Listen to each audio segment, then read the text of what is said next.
रहे हैं main topic जो हमारा है, ठीक है।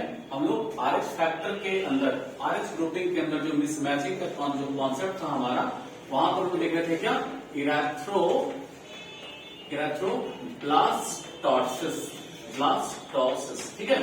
तो इरेथ्रोब्लास्टोसिस फीटालिस का जो कंडीशन हम डिस्कस करने जा रहे हैं, उसके अंदर हम लोग पढ़ेंगे क्या कि देखिए, ध्यान रखिएगा, इरेथ्रोब्लास्टोसिस फीटालिस जो है यहाँ पर, इसका जो कंडीशन होगा कि अगर फीमेल या कह लो मदर जो है वो क्या हो जाए, आरएच निगेटिव हो जाए, ठीक है ना।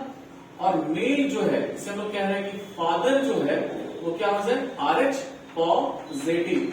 तो फीटस जो होने वाला है, फीटस वो भी क्या होगा, आरएच पॉजिटिव होगा, ठीक है। ध्यान रखिएगा, यही हमारा इरेथ्रोब्लास्टोसिस फीटालिस का कंडीशन है। समझिएगा ध्यान से कि जब हम लोग इरेथ्रोब्लास्टोसिस फीटालिस की कहानी जब स्टडी कर रहे हैं डीपली, तो हम लोग एक समझ पाते हैं कि समझिए, ये तस्वीर के अंदर जहां मदर्स का ये कंडीशन, ये मतलब समझते हैं कि गर्भ को इस तरीके से दिखाया गया है कि यहाँ पर फीटस जो है वो यहाँ पर अम्बिलिकल कॉर्ड से बंधा हुआ है। फीटस क्या है, अम्बिलिकल कॉर्ड से यहाँ पर दर्शाया गया है। कहानी इसी के इर्द गिर्द घूमने वाली है, ठीक है। जरा सा समझिएगा कि जब पहली बार अगर ये फीमेल प्रेगनेंसी को एडॉप्ट करने जा रही है, कंसीव करने जा रही है, तो हम लोग स्टेप 1 के अंदर जो पढ़ने वाले हैं कि फर्स्ट प्रेगनेंसी के दौरान जब बच्चे का जन्म होना है तो होगा क्या कि mother's blood can goes to the child. Mother's का जो ब्लड है वो बच्चे में जाना स्टार्ट होगा when umbilical cord is going to be cut. Operation के बाद क्या होता है, सिजेरियन के बाद अम्बिलिकल कॉर्ड को कट कर दिया जाता है, ठीक है।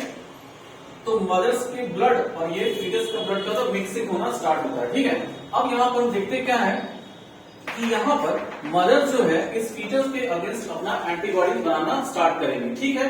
अब ध्यान रखिएगा, अब यहाँ पर होगा क्या कि now mother's body suddenly start to prepare there antibodies. Initially ये बनना स्टार्ट होता है, और जब पहली प्रेगनेंसी जब स्टार्ट होगी तो उस दौरान क्या होगा, वो प्रेगनेंसी नॉर्मल होगा। समझिएगा, इसी प्रक्रिया के दौरान जब हम देख रहे होते हैं तो फर्स्ट प्रेगनेंसी में जो प्राइमरी इम्यून रिस्पांस जो शो किया जाता है, उसके लिए जो एंटीबॉडी जो पहले बनकर के तैयार होती है, उसको लोग क्या कहते हैं, IgM कहा जाता है। और वो एक तरह से क्या कहता है, ये लार्जेस्ट एंटीबॉडी। समझ रहे हैं इस चीज को, लार्जेस्ट एंटीबॉडी। ये एंटीबॉडी जो बनाया गया है, ये एक्चुअली क्या होगा, इस प्लासेंटा को यहाँ पर, इस प्लासेंटा को क्रॉस कर पाने में सक्षम नहीं हो पाएगा, ठीक है। प्लासेंटा को क्रॉस कर पाने में सक्षम नहीं होगा इनिशियली स्टेज में, जब प्राइमरी इम्यून रिस्पांस देखा जा रहा है, प्रेगनेंसी हमारी पहली बार अडॉप्ट की जा रही है। क्योंकि इस दौरान क्या है हमारा कि जब फीटस का इस मतलब कह सकते हैं कि यहाँ पर फीटस जो है वो सुरक्षित अवस्था में डेवलप जन्म तो ले लेगा, लेकिन इसी कहानी में आरएच इनकॉम्पैटिबिलिटी की जब स्टडी आगे फर्दर बढ़ती है, तो वहां पर जब female next time child conceive करती है या सेकंड प्रेगनेंसी की जब अवस्था आती है या उसके बाद का आता है, उस दौरान होता क्या है कि ये जो IgG देख रहे हैं, क्या है, IgG देख रहे हैं यहाँ पर, तो हम लोग कह सकते हैं कि यहाँ पर IgG जो है ये एक्चुअली देखता क्या है ना कि यहाँ पर से ये फीटस जो है ये वाला जो है पास करेगा तो इस, ठीक है ना। तो यहाँ पर से एक चीज देख रहे हैं कि यहाँ पर जो स्टार्ट हुआ है सेकंड प्रेगनेंसी, वहां पर during the first pregnancy the smallest antibody Ig can able to cross the placenta and so start to destroy the RBC। क्या करता है, RBC मतलब तो फीटस का RBC क्या करता है, उसको डिस्ट्रॉय करना स्टार्ट करता है।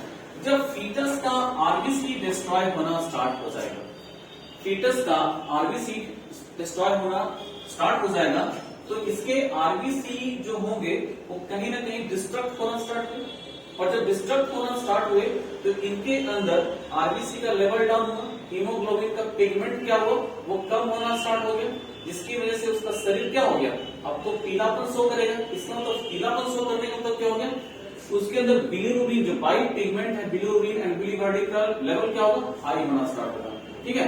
क्योंकि बिलीरुबिन एंड बिलीवर्डिन जो पिगमेंट का लेवल अगर हाई हुआ तो वो कंडीशन क्या कहलाता है, जॉन्डिस का कंडीशन कहलाएगा। क्लियर, आप समझिए। इस मैकेनिज्म के दौरान एक चीज हम आपको पढ़ाए थे कि एक मैकेनिज्म चल रहा होता है हमारी लॉन्ग बोन मैरो में, क्या चीज सेल में होता है? आरबीसी का फॉर्मेशन। क्या होता है? आरबीसी का फॉर्मेशन। वो मैकेनिज्म ये है कि सबसे पहले क्या बनता है? इरेथ्रोब्लास्ट बनता है, ठीक है, जो कि प्रिकर्सर सेल, फिर क्या रेटिकुलोसाइट्स बनते हैं, और फिर क्या होता है? इरेथ्रोसाइट्स। इसको लोग क्या बोल रहे हैं? आरबीसी का फॉर्मेशन। क्लियर है यहाँ पर? आरबीसी। ये इरेथ्रोब्लास्ट इतना मतलब ये प्रोसेस रैपिड वे में चल रहा है कि ये एक्चुअल मैनर में देखा जाए तो इनको इतना टाइम नहीं मिलता है कि ये बीच में प्रोसेस को दोहरा सके। समझ रहे हैं ना? तो होता क्या है कि डायरेक्टली क्या होता है कि वहां पर वो फीटस के पास डायरेक्टली क्या करता है कि ये इरेथ्रोब्लास्ट को एज इट इज वहां पर ट्रांसपोर्ट कर देता है, और ये जब एज इट इज यहाँ पर ट्रांसपोर्ट हो जाएगा, इसका मतलब क्या हो गया कि कहीं ना कहीं ये कॉन्सेप्ट तो मिस गायब हो गया यहाँ से, इरेथ्रोसाइट्स तो बन नहीं सका। इसका मतलब इरेथ्रोब्लास्ट से लेकर के यहाँ पर ये जो आप देख पा रहे हैं यहाँ पर बिलीवर्डिन, मतलब क्या हो गया? इसको रिकॉग्नाइज कर पाना प्रॉपर तरीके से तो नहीं हुआ, मैकेनिज्म फुलफिल नहीं हुआ। इसका मतलब यहाँ पर इरेथ्रोब्लास्ट का जो कंडीशन है वो क्या हुआ वहां पर, इस वजह से ही क्या है? आरबीसी का यहाँ पर क्या हो गया? डिस्ट्रक्शन हो रहा है। क्या हो रहा है? आरबीसी मतलब सही तरीके से प्रॉपरली उसको इरेथ्रोसाइट्स के रूप में नहीं मिल पा रहे हैं, तो RBC as erythroblast as it is वहां पर ट्रांसफर कर दिया गया। तो यहां से एक चीज समझ में आ गया कि यहाँ पर जो फीटस है उसको प्रॉपरली इरेथ्रोसाइट्स मिला क्या? नहीं मिला, उसको डायरेक्टली क्या मिल गया? इरेथ्रोब्लास्ट ही मिल गया। इसलिए इसका नाम जो हम लोग देखते हैं इरेथ्रोब्लास्टोसिस फीटालिस कहा जा रहा है। समझ में आ रहा है? क्लियर है? आप एक चीज क्लियर हो गया कि नहीं? तो यहां से एक चीज समझ में आता है कि ये एनीमिया का कंडीशन और यहाँ पर इरेथ्रोब्लास्ट का एज इट इज ट्रांसपोर्ट, ये कर क्या रहा है? इसको प्रॉपर तरीके से आरबीसी को कंपनसेट कर पाने में सक्षम नहीं हो पा रहा है, ठीक है। तो इस तरीके से हम देखते क्या है यहाँ पर कि आरबीसी का यहाँ पर प्रॉपरली जो ट्रांसपोर्ट नहीं हो पाया, यहाँ पर एंटीबॉडीज अपना रोल प्ले कर दिया, ठीक है, और क्या कर रहा है? ये इजिली पास कर जा रहे हैं, इनिशियल वे में तो पास नहीं किए थे, ठीक है। तो यहाँ पर अब क्या होगा कि यहाँ पर ये जो एनीमिया कंडीशन और यहाँ पर इरेथ्रोब्लास्ट, इस तरह से कंडीशन क्या होता है? फीटस क्या होता है वहां पर? डेथ अवस्था में जब सेकेंड प्रेगनेंसी एडॉप्ट होगी तब तक फीटस क्या होगा? डेडली ऑब्जर्व कर दिए जाएंगे। मतलब क्या कर सकते हैं इसको? मरा हुआ बच्चा है, इसलिए उसका वर्ड क्या यूज किया गया? Still birth. समझ रहे हैं? तब डेड चाइल्ड का डेवलपमेंट हो पाएगा। ठीक है, यहाँ पर माइंड में रखिएगा। यहाँ पर दो तरह के एंटीबॉडीज यूज किए गए हैं, एक IgM जो can not pass the placenta easily, ठीक है, और उसके बाद क्या है ये IgG, यहाँ पर ये क्या होता है? क्रॉस कर जाता है यहाँ पर, ठीक है, और ये क्या करता है? आरबीसी का, फीटस के आरबीसी का डिस्ट्रक्शन करना स्टार्ट करता है, ठीक है, और जिससे कि वहां पर हीमोग्लोबिन पिगमेंट तो दिखाई दे नहीं देते, तो बिलीवर्डिन का पिगमेंट का जो लेवल है बाइल का वो आगे बढ़ना स्टार्ट करता है, और उससे फीटस को क्या होता है? जॉन्डिस हो जाता है। इस तरीके से हम देखते हैं कि इरेथ्रोब्लास्टोसिस का फीटालिस का जो कंडीशन है RH negative and father RH positive और फीटस RH पॉजिटिव, इस तरीके से स्टिल बर्थ हमेशा क्या होता है? जितनी बार प्रेगनेंसी होगी वो क्या करेगा? मतलब कह सकते हैं कि एक मरा हुआ बच्चा ही जन्म लेगा और पहला बच्चा ही क्या होगा? सेफ होगा। समझ रहे हैं इसको? बस इतना ही सा कहानी है।